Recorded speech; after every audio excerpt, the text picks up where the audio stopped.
Hello everyone, welcome back to my channel. তো আজকের ভিডিওটা শুরু করা যাক তাহলে। চলো আজকে দুপুরের মেনু দিয়ে শুরু করি। দুপুরের মেনুতে ছিল সাদা ভাত, সঙ্গে ছিল দুটো গন্ধরাজ লেবু, সাথে ছিল মটর ডাল, যেটা ছিল ডাটা দিয়ে, গন্ধরাজ লেবু দিয়ে ডাটা দিয়ে খেতে খুব ভালো লাগে। আলু মাখা, যেটা লঙ্কা ভাজা দিয়েছিল, কাঁচা লঙ্কা ভাজা ছিল। ধোকা ভাজা, ধোকা ভাজা কে কে খেয়েছো ডালের সাথে ধোকা ভাজা। আর ছিল সুন্দর একটা ধোকার ডালনা আলু দিয়ে। ধোকার ডালনা কিন্তু নিরামিষের মধ্যে একটা খুব ভালো খাবার, আর খেতে খুব ভালো লাগে। মাও খুব সুন্দর রান্না করেছিল। আর ছিল এই আমড়া দিয়ে সুন্দর একটা টকটক চাটনি।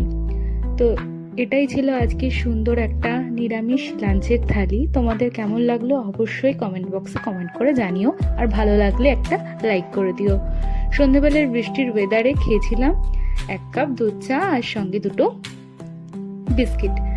তো এটাই ছিল সন্ধ্যের টিফিন। রাত্রেবেলা সেম ছিল দুপুরেরটাই, তো বাবা এনেছিল মিষ্টি, তো এটা দিয়ে ডিনারটা সেরেছিলাম। তাহলে আজকের মতন আসি, আবার দেখা হবে কাল একটা নতুন ভিডিওর সাথে। টাটা।